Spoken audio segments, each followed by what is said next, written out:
She speaks things in doubt, that carry but half sense, her speech is nothing, yet the unshaped use of it doth move the hearers to collection, they aim at it, and botch the words up to fit their own thoughts. Hamlet. Like the digressive poet Ariosto, I find myself under the necessity of connecting the branches of my story, by taking up the adventures of another of the characters, and bringing them down to the point at which we have left those of Jeannie Deans. It is not, perhaps, the most artificial way of telling a story, but it has the advantage of sparing the necessity of resuming what a knitter, if stocking looms have left such a person in the land, might call our dropped stitches, a labor in which the author generally toils much, without getting credit for his pains. I could risk a SMA wad, said the clerk to the magistrate, that this rascal Ratcliffe, if he were insured of his next safety, could do more than only 10 of our police people and constables to help us to get out of this scrape of Porteouses. He is well acquainted why the smugglers, thieves, and banditti about Edinburgh, and, indeed, he may be called the father of the misdoers in Scotland, for he has passed amang them for these 20 years by the name of Daddy Rat. A bonny sort of a scoundrel, replied the magistrate, to expect a place under the city. Begging your honour's pardon, said the city's procurator fiscal, upon whom the duties of superintendent of police devolved, Mr. Fairschrieve is perfectly in the right. It is just sick as Ratcliffe that the town needs in my department, and if a say be that he's disposed to turn his knowledge to the city service, you'll no find a better man, you'll get nae saints to be searchers for uncustomed goods, or for thieves and sick like, and your decent sort of men, religious professors, and broken tradesmen, that are put into the like of sick trust, can do nae good ava. They are feared for this, and they are scrupulous about that, and they arena free to tell a lie, though it may be for the benefit of the city, and they dinna like to be out at irregular hours, and in a dark cold night, and they like a cloud hour the crown far war, and a say between the fear o' God, and the fear o' man, and the fear o' getting a sare throat, or sare banes, there's a dozen o' our city folk, baith waiters, and officers, and constables, that can find out naething but a wee bit. Skullduggery for the benefit of the kirk treasurer. Jock Porteous, that stiff and stark, poor fellow, was worth a dozen o' them, for he never had ony fears, or scruples, or doubts, or conscience, about anything your honours bade him. He was a good servant o' the town, said the baillie, though he was an hour free-living man. But if you really think this rascal Ratcliffe could do us ony service in discovering these malefactors, I would ensure him life, reward, and promotion. It's an awesome thing this mischance for the city, Mr. Fairschrieve. It will be very ill ta'en why abune stairs. Queen Caroline, God bless her, is a woman, at least I judge say, and it's nae treason to speak my mind sae far, and ye may be ken as weel as I do, for ye hae a housekeeper, though ye arena a married man, that women are wilfu, and down abide a slight. And it will sound ill in her ears, that sic a confused mistake sult come to pass, and naebody sae muckle as to be put into the Tolbooth about it.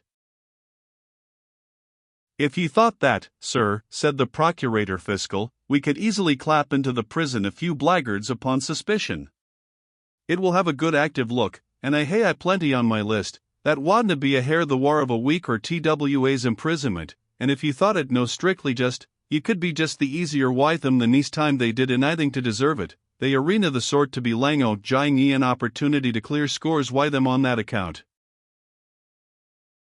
I doubt that will hardly do in this case, Mr. Sharpitlaw, returned the town clerk, they'll run their letters * and be adrift again, before ye ken where ye are. *, a Scottish form of procedure, answering, in some respects, to the English habeas corpus.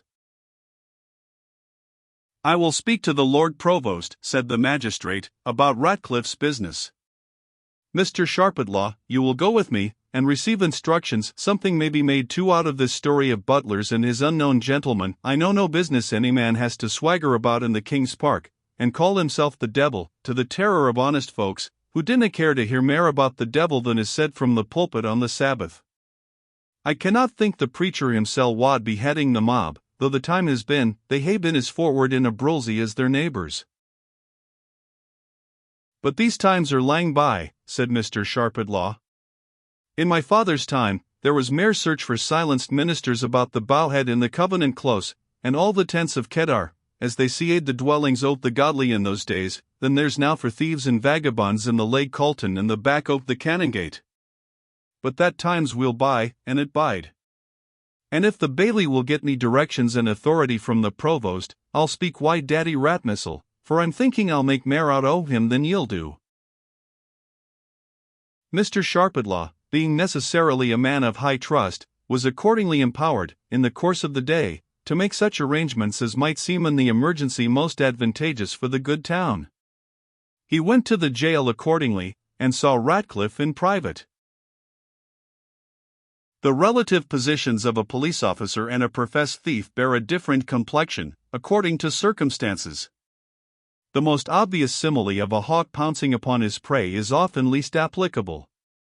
Sometimes the guardian of justice has the air of a cat watching a mouse, and, while he suspends his purpose of springing upon the pilferer, takes care so to calculate his motions that he shall not get beyond his power.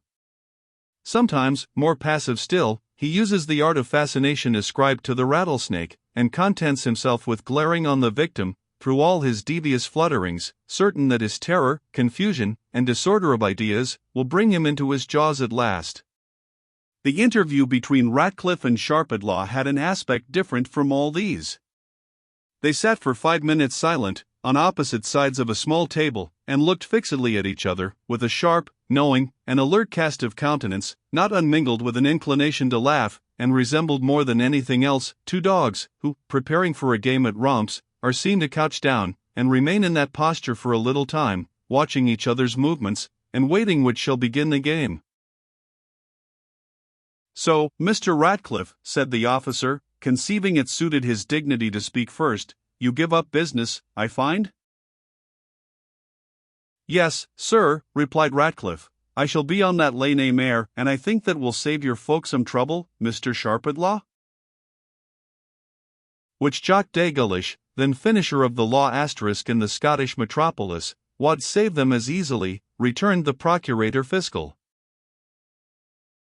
Asterisk, among the flying leaves of the period, there is one called Sutherland's Lament for the Loss of His Post, with his advice, to John Dagles his successor.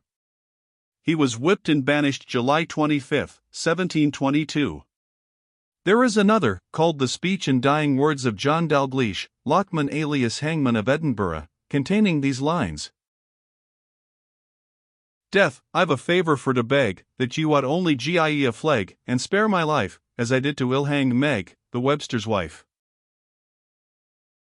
Aye, if I waited in the toll-booth here to have him fit my cravat, but that's an idle way o' speaking, Mr. Sharpitlaw." "Why, I suppose you know you are under sentence of death, Mr. Ratcliffe," replied Mr. Sharpitlaw. "Aye, so are as that worthy minister said in the toll-booth kirk the day Robertson won off, but naebody kens when it will be executed. Good faith, he had better reason to say than he dreamed of, before the play was played out that morning." "This Robertson," said Sharpitlaw, in a lower and something like a confidential tone, "d'ye ken, Rat, that is, can ye gie us ony inkling where he is to be heard tell o?"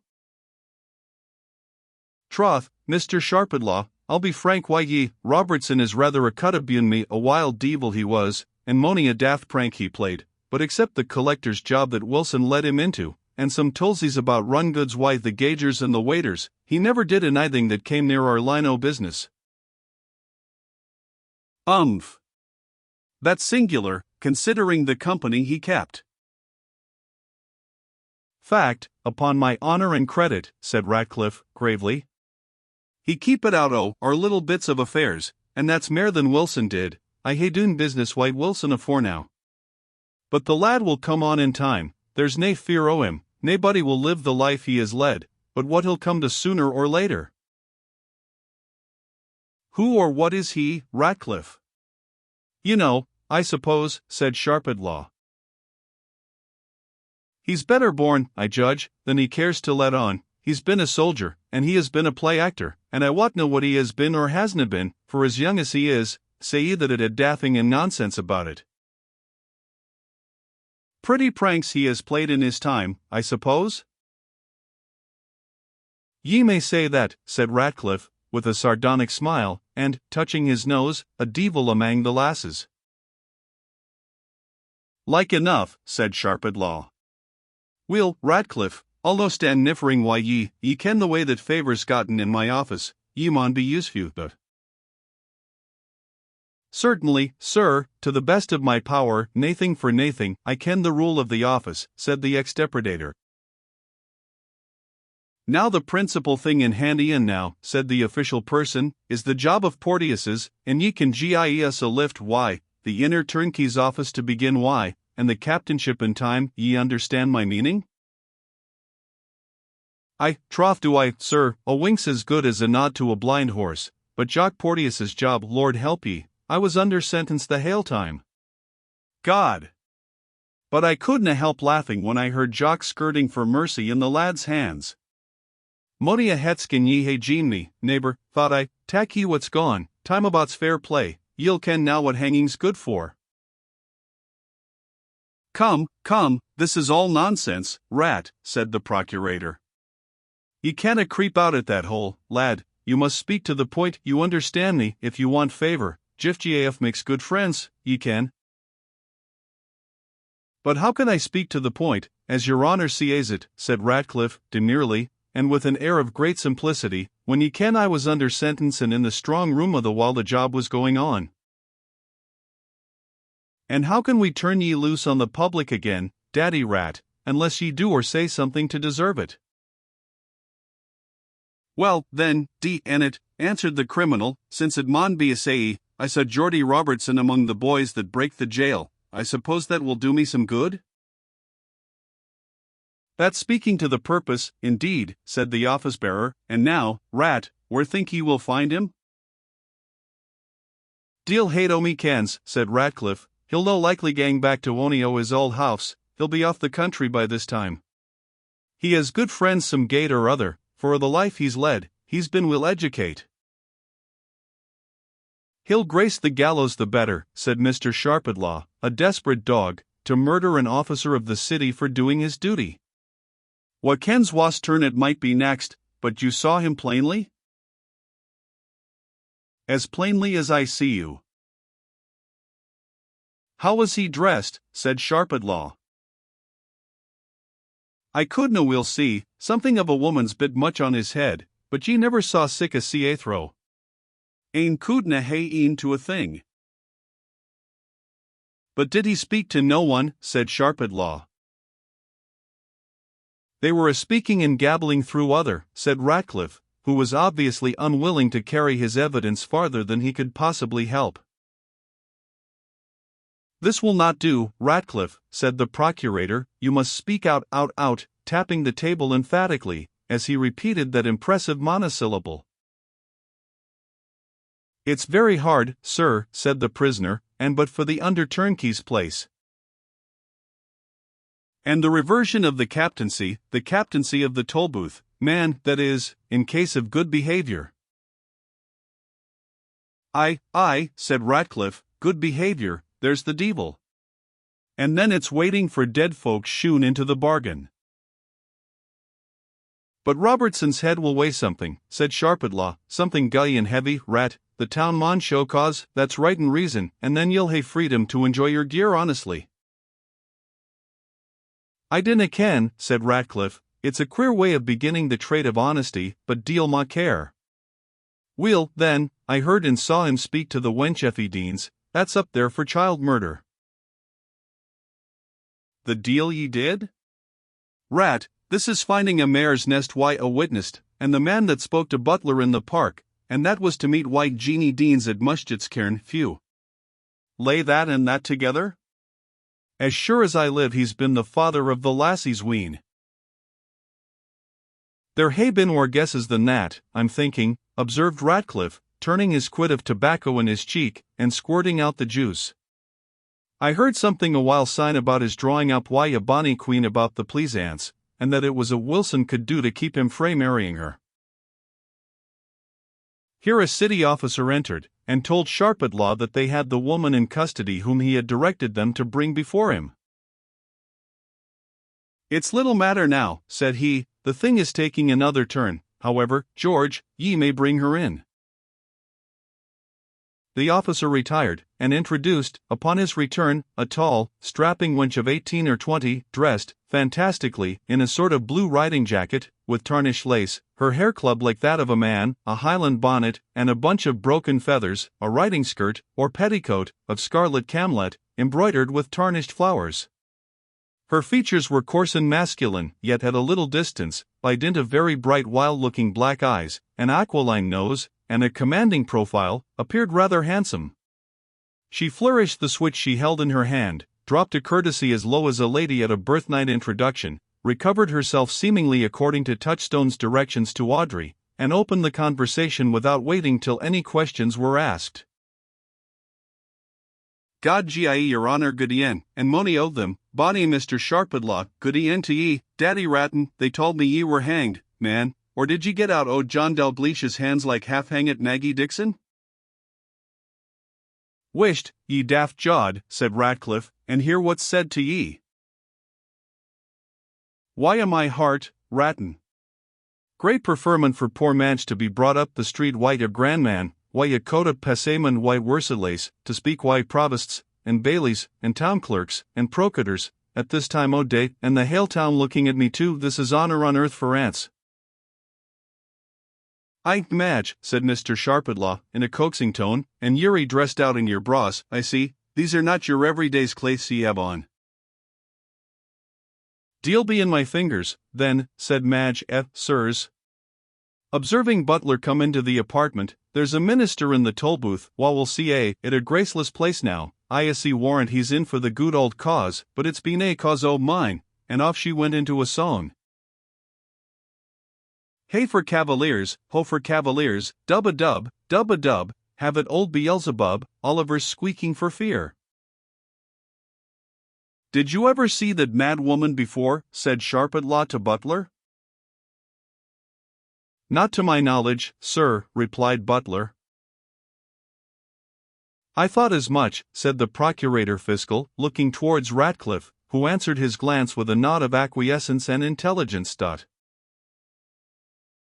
But that is Madge Wildfire, as she calls herself, said the man of law to Butler.